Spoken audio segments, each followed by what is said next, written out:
এরকম মাখা মাখা ইলিশ মাছের তরকারি যে এত মজা বা এত স্বাদ, আপনারা যদি কখনো না খান তাহলে কিন্তু বুঝবেন না।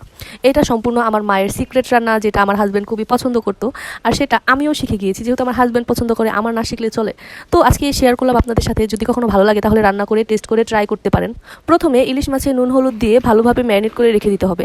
দেন একটা কড়াইতে ভালোভাবে তেল গরম করে দেন গোটা জিরা দিয়ে কিছুক্ষণ নাড়াচাড়া করতে হবে। জিরাটা অপশনাল, আপনি চাইলে দিতেও পারেন আবার নাও দিতে পারেন। আমার মা দেয় না, বাট আমি দিই।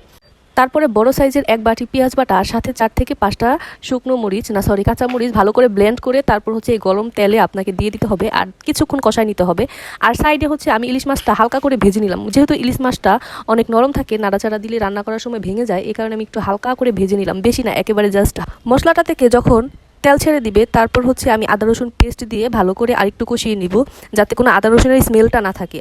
এটা মূলত কম আঁচে রান্না করতে হয়, আর বেশি আঁচ দিলে নিচে দিয়ে লেগে যায়। দেন আমার ইলিশ মাছ ভাজা শেষ, আর আমি আরেকটু ভালো করে কষিয়ে নিলাম। যখন উপর দিয়ে তেল ছেড়ে দিয়েছিল তারপর আমি হালকা একটু পানি দিয়ে আবার ঢাকনা দিয়ে দিলাম। আসলে এই মশলা ইলিশটা খুবই টাইম নিয়ে রান্না করতে হয়, একটু পরপর ঢেকে দিতে হয়, দেন নিচে নাড়া দিতে লাগে, যেহেতু নিচে লেগে যাওয়ার একটা ভয় থাকে। দেন আবার ঢেকে দিতে হয়। তো এরকম করে বেশ কয়েকবার দেওয়ার পরে লাস্টলি আমি ঝোলের জন্য পানি দিয়ে দিলাম একটু বেশি করেই। তারপর ভালো করে মিশিয়ে নিব।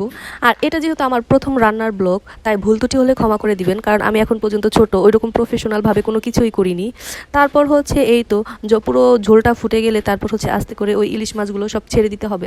দেন ইলিশ মাছগুলো দেওয়ার পরে আলতোভাবে নাড়তে হবে, এখানে বেশি নাড়াচাড়া করা যাবে না, কারণ মাছটা একেবারেই নরম। তো প্রায় 20 থেকে 25 মিনিট পর এই তো কালারটা এরকম আসছে। আসলে ঝোল পুরো শুকিয়ে যাবে, উপরে তেল ছেড়ে দিবে, তারপর কালারটা এরকম হবে।